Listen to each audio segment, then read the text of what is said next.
ఓరి ఓరి సింగన్న ముందుకురా.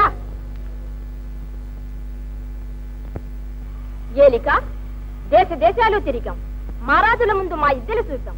మా సింగన్న నోడించిన దిట్ట ఏ రాజ్యంలోనూ లేడు. అందరూ మహారాజులు మాకు జయపత్రాలు ఇచ్చారు. అయితే మేము ఇస్తాం. మాది ఒకే మాట ఒకే బాణం. మంత్రి గారు ఇచ్చేయండి.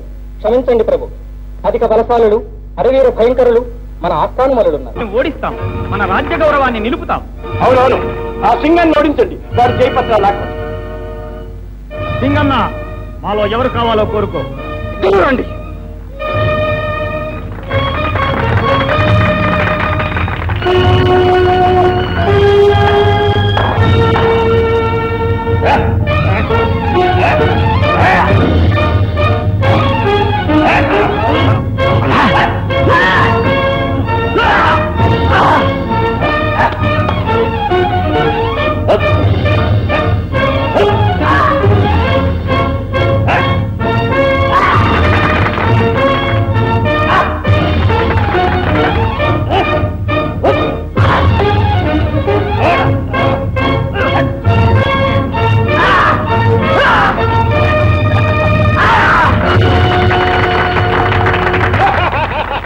మంత్రి గారు ఇచ్చేయండి జయపత్రం.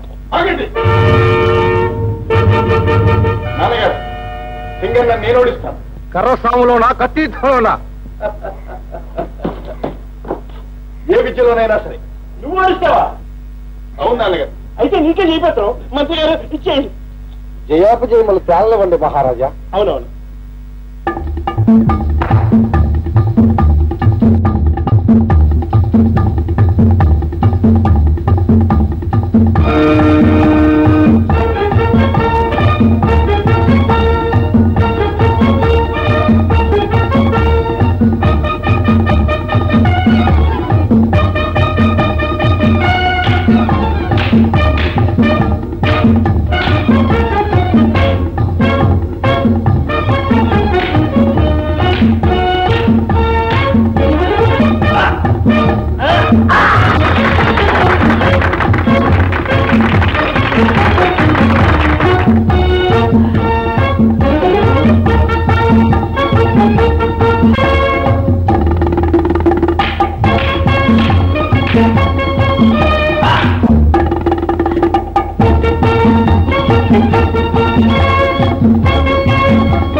నాన్నగారు, సింగన్న నిజంగా సింగం.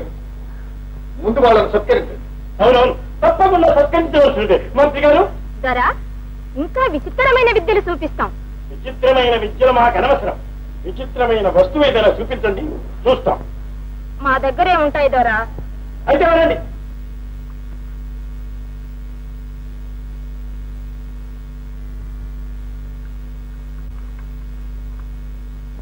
హరి చంద్రసేన, విచిత్రపుర రాజ్య గౌరవాన్ని నిలబెట్టాం. ఏం కావాలో కోరుకో. మీ ఆశీర్వచనం. అంతకంటే నాకు కావాల్సిందేముంది? మేము ఆశీర్వదించాలంటే అప్పుడు వస్తువు కావాలనే. అన్నట్టు మంత్రి గారు, మన చిరంజీవి జన్మదినోత్సవం ఎప్పుడు? చెప్తాం, వారం దినాలుంది. ఏర్పాట్లన్నీ చేయిస్తున్నారా? అప్పుడు వస్తువు సంపాదించారా? క్షమించండి ప్రభు, ఇదివరకు తాము సేకరించిన విచిత్ర వస్తువుల కన్నా చిత్రమైనది ఏది లభించలేదు ప్రభు. లభించలేదా? అయితే మా చిరంజీవి దీవించడానికి వీల్లేదే. మా దీవెన లేకుండా జన్మదిన మహోత్సవం జరగడానికి వీల్లేదే. జన్మదిన మహోత్సవం జరగకుండా మా చంద్రసేనుడికి వయసు పెరగడానికి వీల్లేదే. వయసు పెరగకుండా ఉండడానికి వీల్లేదే. ఏమైనా సరే విచిత్ర వస్తువు సంపాదించి తీరాలి. మరి ఒకే మాట ఒకే బాణం. చిత్తం, ప్రయత్నిస్తూనే ఉన్నాను. దానికోసం రాజ్యం అంతా దండోరాలు వేయిస్తున్నాను. ఈ దండోరాలు ఎందుకండి? శుద్ధ దండగా. అటువంటి వస్తువు తెచ్చిన వారికి అర్ధరాజ్యం ఇస్తామని అన్ని దేశాల వారికి తెలియచేయండి. నాన్నగారు, మీ ఆశీర్వచనం కంటే అపూర్వ వస్తువు ఘనమైందా? ఘనమో తేలికో మాకు అనవసరం. ఆశీర్వదించాలంటే అపూర్వ వస్తువు ఉండి తీరవలసిందే. మాది ఒకే మాట, ఒకే బాణం. నువ్వెవరనుకున్నావు? ఈ చిత్రసేన మహారాజు గారి కుమారుడు. చంద్రసేన రాకుమారులు వీరేనమ్మా భువనసుందరి.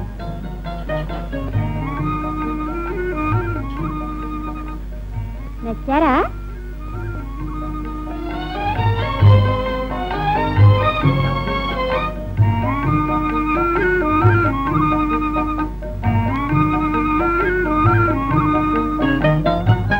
లక్ష్మి, అమ్మాయికి చిత్రపటం చూపించావా? రాకుమారికి చంద్రసేనుల వారు నచ్చారమ్మా. అలాగా?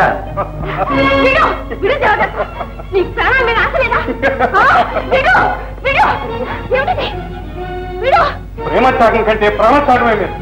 నువ్వు పొరలో పాలవుతుంటే నేను బ్రతుకుని ఏం ప్రయోజనం? ఏమైనా సరే నువ్వు నా దాన్ని తప్పకు.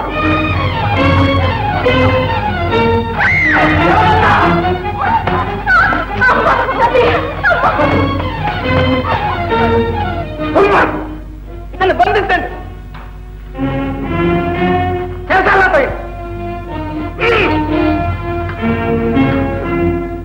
ఏ రాజగురువు తన ధర్మ నిర్ణయ కౌశలంతో రాజవంశానికి రాజ్యానికి ఔన్నత్యాన్ని చేకూరుస్తున్నాడు, ఆ గురువు పుత్రుడే రాజద్రోహానికి పూనుకున్నాడు.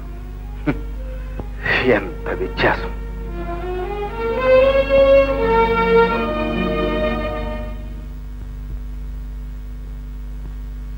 ప్రభు ప్రభు నమస్కారం గురుదేవుడు. ఆసనం అలంకరించి. ప్రభు, నేను రాజగురువుగా గాని న్యాయ నిర్ణేతగా గాని రాలేదు ఇక్కడికి. పుత్రభిక్ష పెట్టమని యాచించడానికై వచ్చాను. ఎన్నో నోములు నోచిన ఫలితం నా దేవదత్తుడు. ఒక్కగానొక్క బిడ్డ, మాతృవిహీనుడు. వాడే నా సర్వస్వం.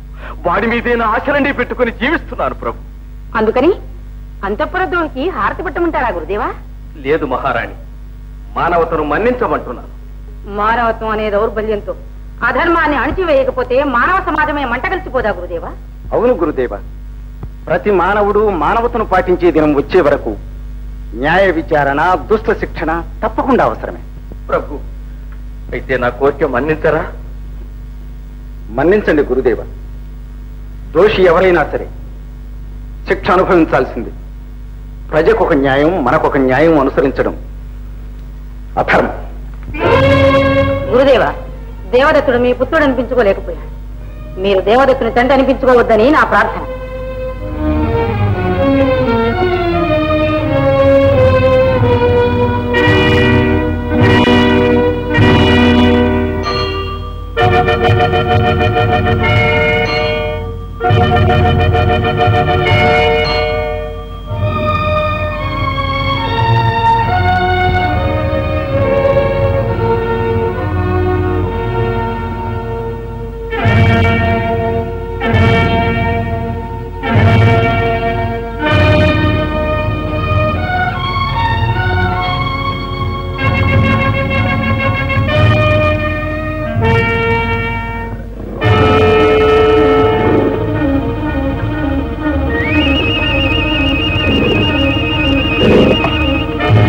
అపరాధులను తీసుకురండి.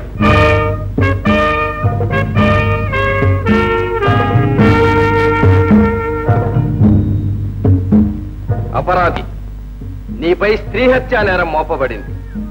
నీ భార్యకు నీవు విషప్రయోగం చేసినట్లు నీపై అభియోగం. ఏమంటావు? రామరామ, నాకు నా భార్యకు మాట పట్టింపులున్న మాట నిజమే కాని నేను హత్య చేయలేదు ప్రభు. మీ ఇంట మీరిద్దరే ఉన్నారట, మరి ఆమెను ఎవరు హత్య చేసినట్లు? ఏమో, ఆ భువనేశ్వరి మాటకే తెలియాలి. నేను నిర్దోషిని ప్రభు. ప్రభు, అనుమానంపై శిక్ష విధించడం అన్యాయం. నిందితుడు తాను నిర్దోషినంటున్నాడు. అందువల్ల దోషాదోష నిర్ణయం భువనేశ్వరి పీఠానికే వదిలిపెడుతున్నా. నిందితుడా, ఆ భువనేశ్వరి పీఠాన్ని చూడు. దేవికి నమస్కరించి లోనికి వెళ్ళు. నిర్దోషివైతే నీ మెడలో పూలమాల, దోషివైతే నీ మెడ పులి నోట.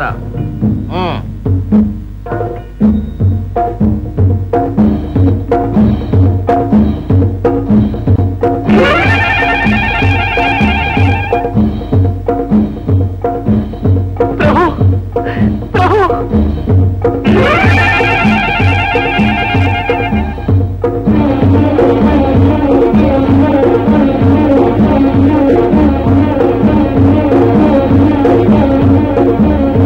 తలుపులు తీయండి.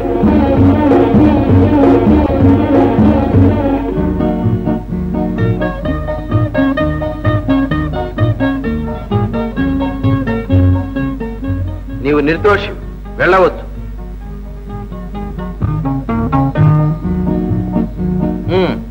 రెండవ అపరాధి.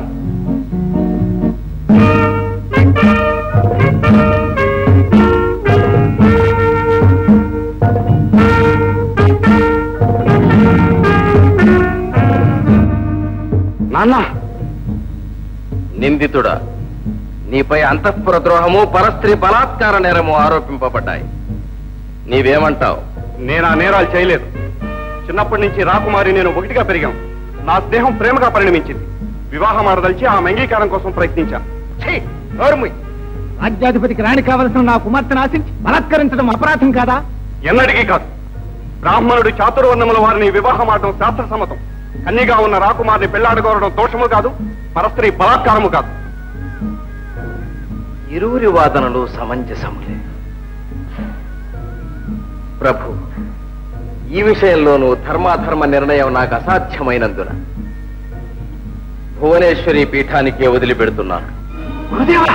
అవును, ప్రజలకొక న్యాయమా మహారాజా?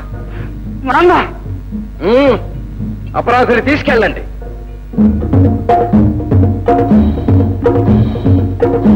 నిందితుడా, దేవికి నమస్కరించి లోనికి వెళ్ళు. నిర్దోషివైతే నీ మెడలో పూలమాల, దోషివైతే నీ మెడ పులి నోట.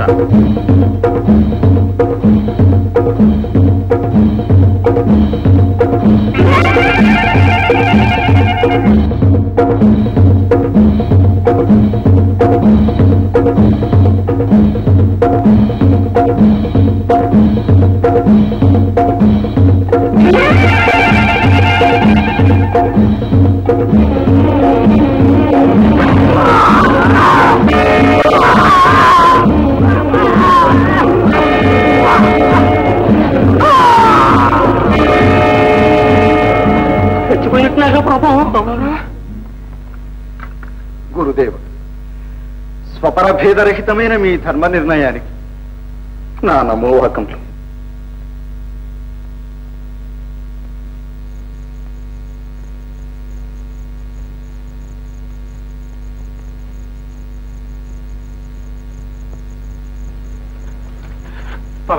నీ మేలు అన్నిటికీ మర్చిపోలేదు. నాదేమో చెన్నయ్య గారు, పెద్దయ్య గారు రుణం ఈ విధంగానే నేను తీర్చుకోగలిగాను. ఇదిగో నోట్ తీసుకోండి. మహారాష్ట్ర వేసుకుని పెద్దయ్య గారి గురించి మనిషి వచ్చే వరకు ఇక్కడే తక్కువ. బయటకు వస్తే మాత్రం నా పని మీదకి వస్తుంది. లేదు,